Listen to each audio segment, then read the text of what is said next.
तो प्यारे बच्चों, कल हमारे 4th चैप्टर का एक थोड़ा पार्ट रह गया था, इन्वर्स ऑफ ए मैट्रिक्स। इसको हम कंप्लीट कर लेते हैं। If determinant A equal is not equal to 0 then the inverse of matrix exist. यदि डिटर्मिनेंट ए नॉट इक्वल 0 होगा तो ही उसका इन्वर्स एग्जिस्ट करेगा, वरना नहीं करेगा। और अगर डिटर्मिनेंट ए नॉट इक्वल 0 है then the inverse of matrix is defined as A inverse equal 1 upon determinant A adjoint A. तो कल हमने बच्चों एडजॉइंट ए निकालना सीखा था, वैसे आप एडजॉइंट निकाल लोगे। डिटर्मिनेंट निकालना हमने शुरू में ही सीख लिया था। फिर एडजॉइंट ए के डिवाइड में आप डिटर्मिनेंट ए की वैल्यू रखोगे तो आपका इन्वर्स ऑफ मैट्रिक्स आ जाएगा। तो प्यारे बच्चों, हम एक क्वेश्चन लेते हैं। क्वेश्चन नंबर 5 ले लेते हैं। तो हियर मैट्रिक्स ए इज 2 -2 4 3। सबसे पहले हम डिटर्मिनेंट ए ही निकाल लेते हैं, जिससे पता चले कि इसका इन्वर्स एग्जिस्ट करता है कि नहीं करता है। तो 3 2 × 6 -4 2 × 8 तो -8 तो +8 हो गया। तो प्लस का 14 आया, that is not equal 0। It means inverse of this matrix exist. Now we have to find the adjoint of this matrix. For that first we have to find the cofactors. तो प्यारे बच्चों, A11 का cofactor -1 की power 1 + 1 3। इस वाली रो को छोड़ दिया और इस वाले कॉलम को छोड़ दिया तो 3 बचा। तो दिस इज़ 3। फिर A12 तो -1 की पावर 1 + 2। अब आप इस एलिमेंट का देख रहे हो तो इसकी रो और कॉलम छोड़ोगे तो आपके पास 4 आएगा। तो ये -4 हो गया क्योंकि यहाँ से -1 आएगा। फिर A13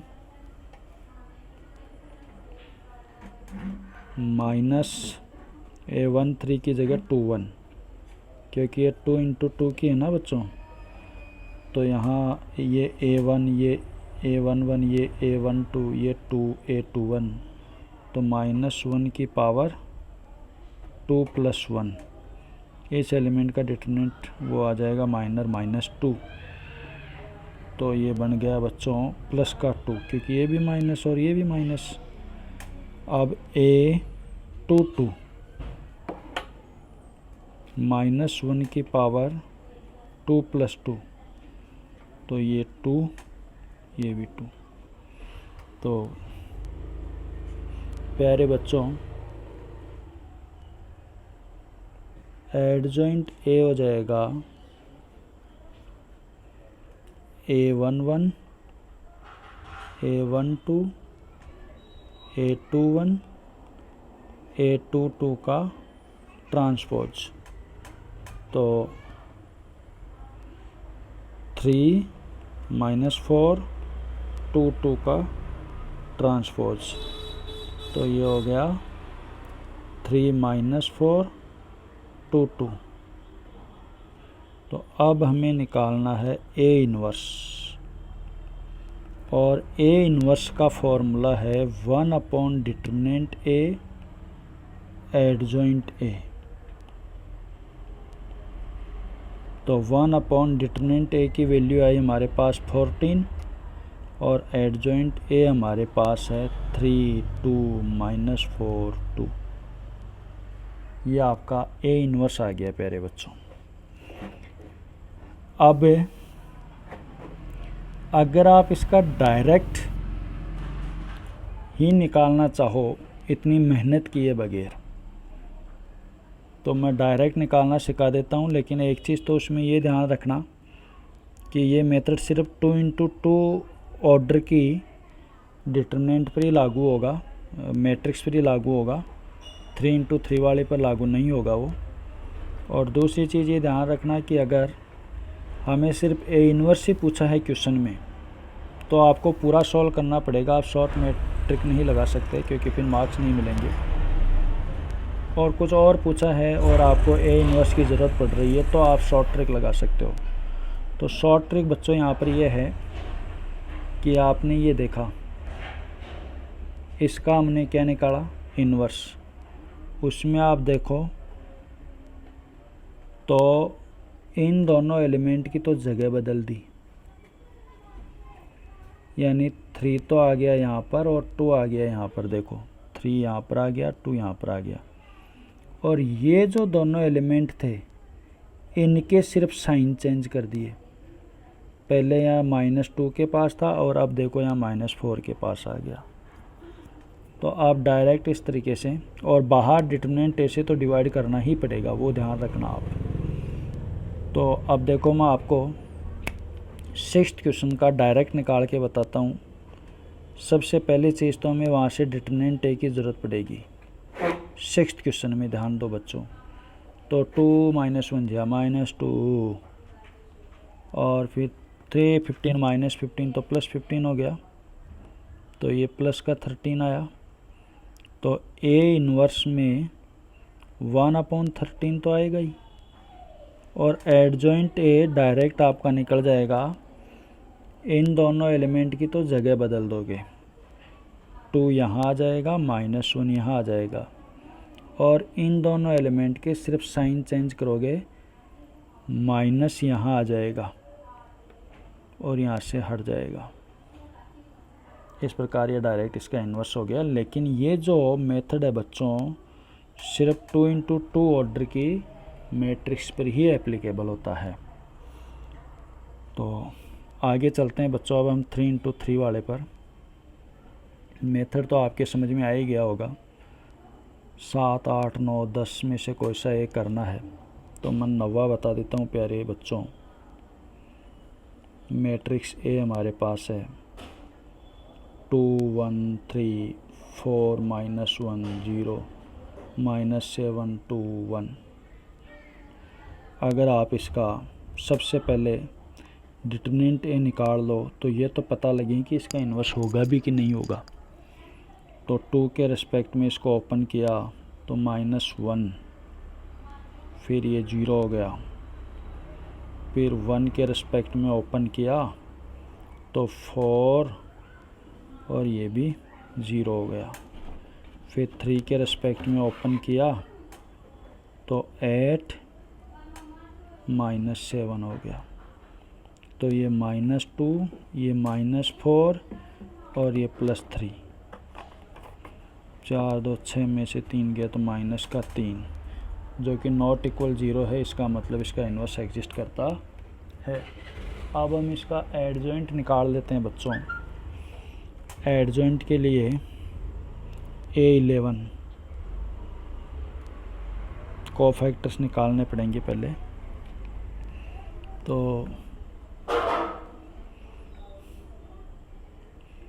आपको डायरेक्ट आज एडजॉइंट निकालना सिखाता हूँ 3×3 का।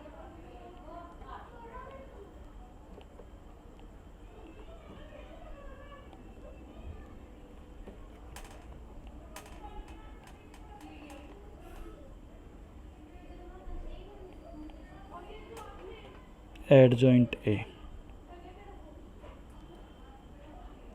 ये मैट्रिक्स बना ले। आप यहाँ प्लस लगा दो, यहाँ माइनस, यहाँ प्लस, फिर यहाँ माइनस प्लस माइनस, फिर प्लस माइनस प्लस।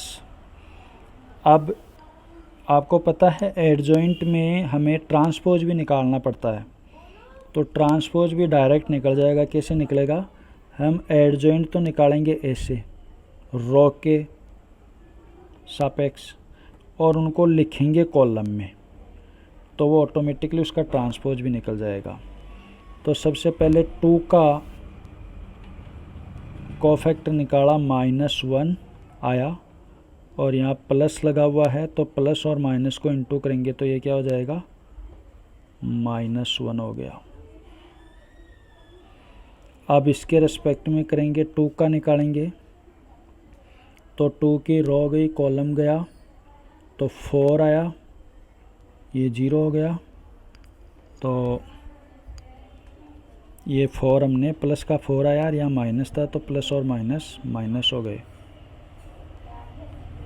फिर 3 का निकालते हैं तो 3 का रो और कॉलम गया तो 4 2 जा 8 -7 1 आया प्लस का, और ये भी प्लस का है तो प्लस का 1। अब 4 का निकालते हैं, 4 की रो और कॉलम गया तो 1 - 6, 1 - 6 कितना होता है बच्चों, माइनस का 5, और यहाँ भी माइनस है पहले से तो माइनस माइनस क्या हो जाएगा, +5।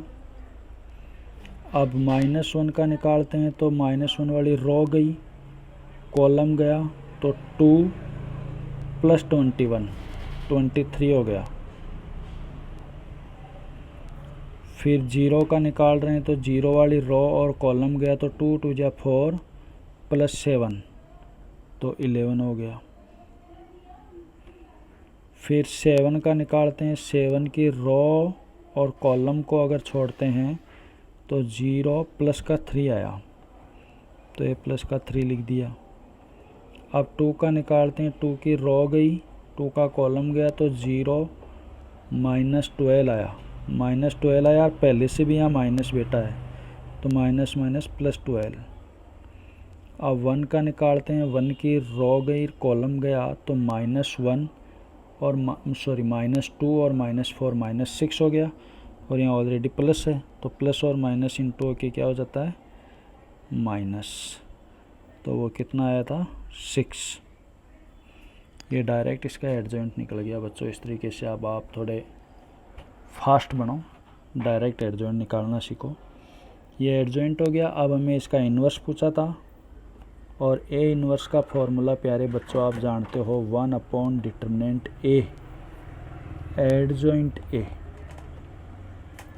तो 1/डिटरमिनेंट ए तो आया -3, और एडजॉइंट ए आ गया बच्चों 1 - 5 3 -4 23 12 1 -11 -6। ये ए इन्वर्स आ गया प्यारे बच्चों। अब आगे चलते हैं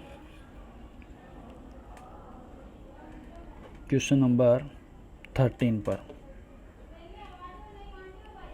if A is this so that this, hence find A inverse. तो पहले तो हम ये निकाल लेते हैं ये। अब आपके पास ए स्क्वायर है, सबसे पहले में यहाँ ए स्क्वायर की ज़रूरत पड़ रही है तो ए इंटू ए निकालेंगे तो 3 1 -1 2 3 1 -1 2 3 3 का 9 में से 1 गया तो 8। फिर 3 में 3 और 2 5। फिर -3 -2 -5। फिर -1 + 4 तो 3। ये ए स्क्वायर आ गया। 5a निकालोगे आप, 3 1 -1 2 तो 15 5 -5 10, और 7i निकालोगे तो 7 × i 1 0 0 1 तो 7 0 0 7। अब ए स्क्वायर -5a + 7i इक्वल ए स्क्वायर की वैल्यू लिख दी 85 माइनस 53, फिर माइनस 5a की वैल्यू आई थी 15, 5 माइनस 5 10, फिर 7 आई था तो 7007, इन सब को प्लस करना है बच्चों। तो ये प्लस का 8 और प्लस का 7 प्लस का 15, उसमें से ये माइनस 15 करोगे तो 0 हो गया। फिर ये 5 में से 5 गया तो 0 और ये भी 0 है। फिर ये -5 और ये माइनस माइनस प्लस 5 0 हो गया और यहाँ भी 0 है। फिर ये 3 और ये 7 10, उसमें से ये माइनस का 10 गया तो ये भी 0, दैट इज इक्वल 0। अब ए इनवर्स पूछा है तो ए इनवर्स एक तो बच्चों आपको यहाँ एडजॉइंट वाले मेथड से बता ही दिया। एक ऐसे केस में आप ऐसे भी निकाल सकते हो कि जो हमारे पास है a square minus 5a plus 7i equal 0, इसको दोनों तरफ आप ए इनवर्स से इंटू कर दो। तो यहाँ ए स्क्वायर को ए इनवर्स से इंटू किया तो ए आया, और 5a को ए इनवर्स से इंटू करेंगे तो आई आ जाएगा, और 7i को ए इनवर्स से इंटू करोगे तो ए इनवर्स आ जाएगा। अब हमें ए इनवर्स चाहिए तो इसको तो इधर रख लो और बाकी को ट्रांसफ़र कर दो। तो 7a इनवर्स इक्वल ये माइनस का 5i इधर जाएगा तो प्लस का 5i, और ये a उधर जाएगा तो माइनस का a। तो 5i तो है 1001, और a हमारे पास बच्चों है 31 माइनस 1 2, 31 माइनस 1 2। तो 5005 माइनस 31 माइनस 1 2, तो 5 में से 3 गया तो 2, 1 माइनस 1 प्लस 1, 5 में से 2 गया तो 3। अब हमें ए इनवर्स चाहिए तो 7 को इधर लाएंगे तो 1/7, 2 माइनस 1 1 3, ये ए इनवर्स आ गया बच्चों। आज के लिए काफ़ी है, कोई डाउट हो तो पूछ लेना, बाकी ये टॉपिक अब कंप्लीट। Thank you.